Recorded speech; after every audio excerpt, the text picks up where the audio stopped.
Hello friends, welcome to our channel Jharkhand study 99। Friends, जैसा कि आपने थंबनेल पे देखा है, आज के जो क्लास होने वाला है हमारा जेपीएससी, जेएसएससी और झारखंड पुलिस स्पेशल होने जा रहा है। तो इसमें 50 महत्वपूर्ण सामान्य ज्ञान के प्रश्न को पढ़ेंगे। तो चलिए शुरू करते हैं आज की इस क्लास को। आज की इस क्लास का पहला सवाल है फ्रेंड्स कि किस वर्ष में संथाल परगना के 18 जिलों और छोटानागपुर को मिलाकर झारखंड क्षेत्र स्वायत्त परिषद का गठन किया गया। ऑप्शन ए 2000 ईस्वी, 1995 ईस्वी, 2010 ईस्वी या 1900 ईस्वी। चार ऑप्शन आपके पास दिया गया है, तो आप लगाइए क्या आंसर हो सकता है कि झारखंड क्षेत्र में स्वायत्त परिषद का गठन कब किया गया। तो option number B is the right answer, 1995 ईस्वी। 1995 ईस्वी में स्वायत्त परिषद का गठन किया गया है, जिसको इंग्लिश में अगर कहें तो जैक रहेंगे आपका, JAC। इसी को कहते हैं झारखंड क्षेत्र स्वायत्त परिषद। अगला सवाल है फ्रेंड्स, किस वर्ष एक अलग झारखंड राज्य की मांग के लिए एक ज्ञापन के साथ साइमन कमीशन प्रस्तुत किया गया था। किस वर्ष एक अलग झारखंड के मांग के लिए? इसका आंसर हो जाएगा 1928 ईस्वी। Option number B is the right answer, 1928 ईस्वी। क्या हो जाएगा? 1928 ईस्वी। अगला सवाल की ओर चलते हैं फ्रेंड्स। अगला सवाल कह रहा है कि झारखंड का कुल कितने प्रतिशत क्षेत्र वन क्षेत्र के अधीन आता है। टोटल कितने जो है वन क्षेत्र के अधीन आता है? तो 29.61%।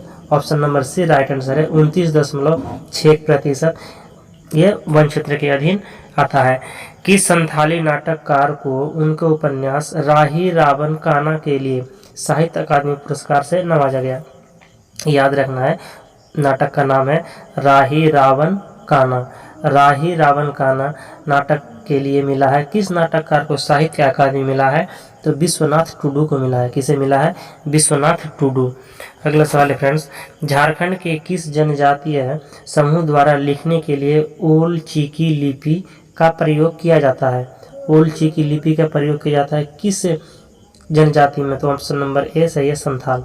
संथाल जनजाति में लिखने के लिए जो है ओल चिकी लिपि का प्रयोग किया जाता है। अगला सवाल है, निम्नलिखित में से किसने दीन ए इलाही धर्म को स्वीकार किया था? दीन ए इलाही धर्म को किसने स्वीकार किया था?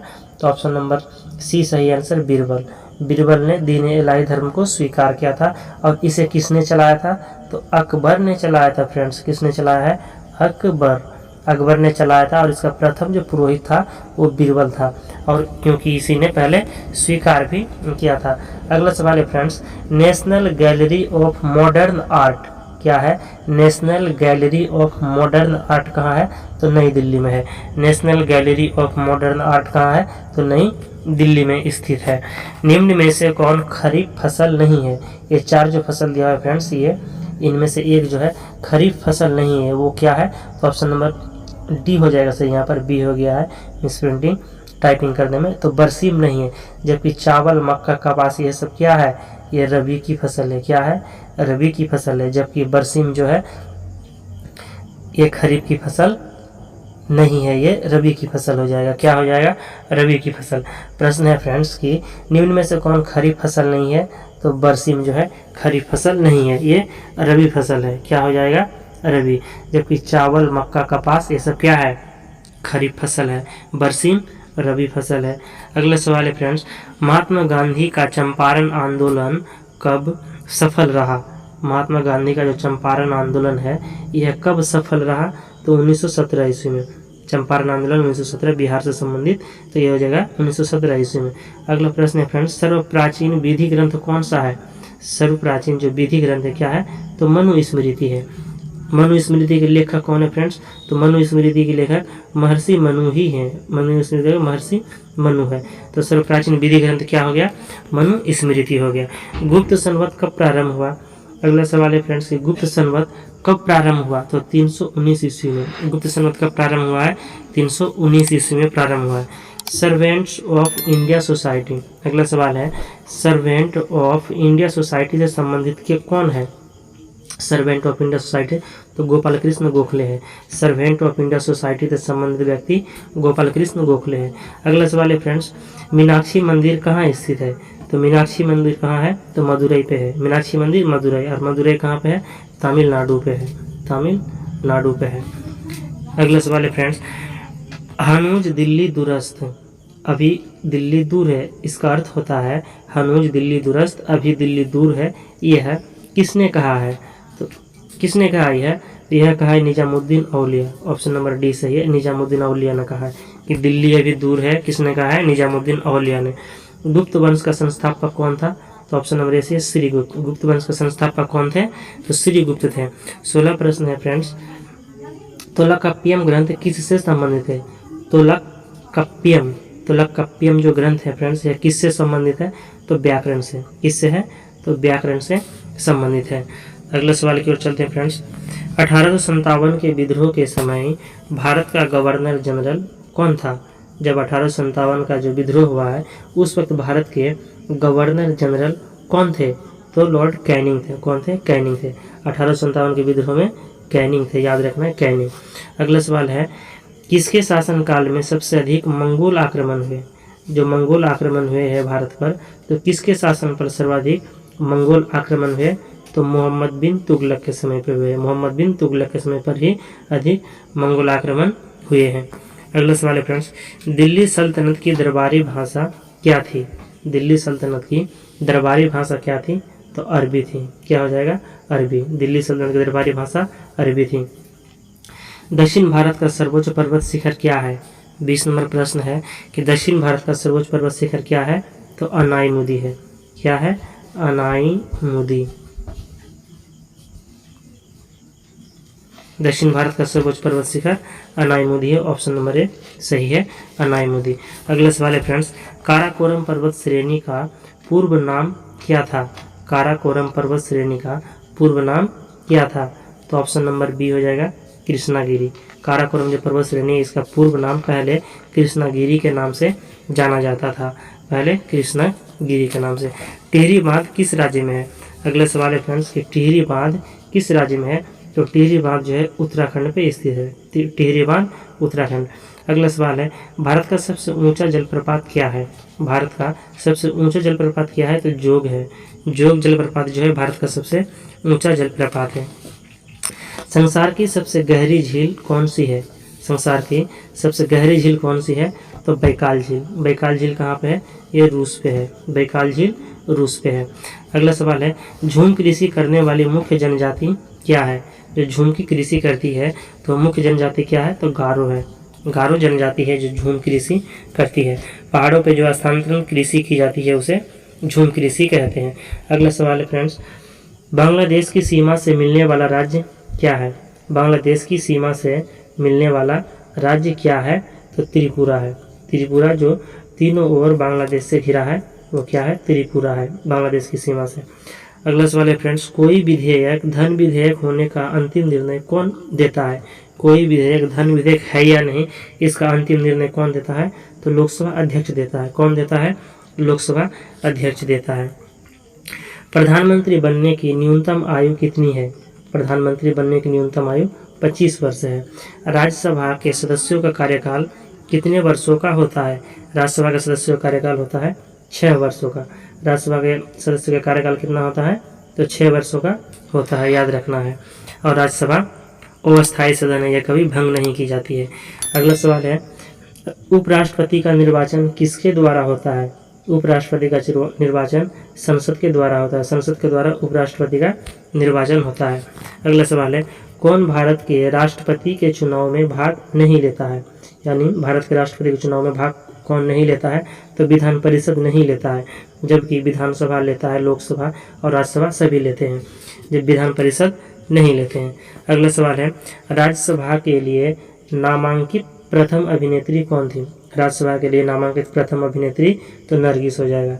नरगिस ये प्रथम अभिनेत्री थी जिन्होंने राज्यसभा के लिए नामांकित की गई थी। अगला सवाल है फ्रेंड्स, बच्चों को कारखाना में किस अनुच्छेद में बलात् प्रवेश निषेध है?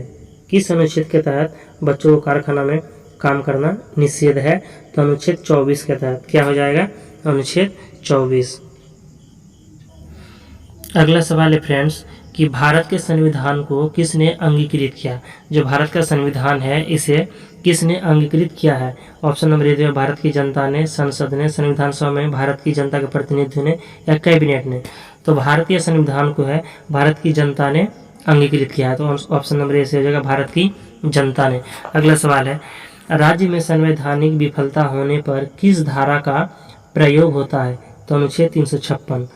राज्य में जब संवैधानिक विफलता हो जाएगा तो अनुच्छेद 356 के तहत ही क्या होगा, राष्ट्रपति शासन लग जाएगा। तो इसलिए ऑप्शन नंबर बी सही होगा, अनुच्छेद 356। अगला सवाल है, शून्य की पहचान सबसे पहले किस भारतीय गणितज्ञ ने किया था? शून्य की पहचान तो आर्यभट्ट ने। इजी प्रश्न था कि शून्य की खोज सबसे पहले किसने किया? आर्यभट्ट ने किया है। अगला सवाल की ओर चलते हैं फ्रेंड्स। इससे पहले अगर आपको क्लास पसंद आ रहा है तो क्लास को लाइक कर दीजिए और चैनल पर नए हैं तो सब्सक्राइब कर दीजिए। अगला सवाल है, एक विद्युत ट्रेन उत्तर दिशा में जा रही है तो उसका धुआं किस दिशा में जाएगी?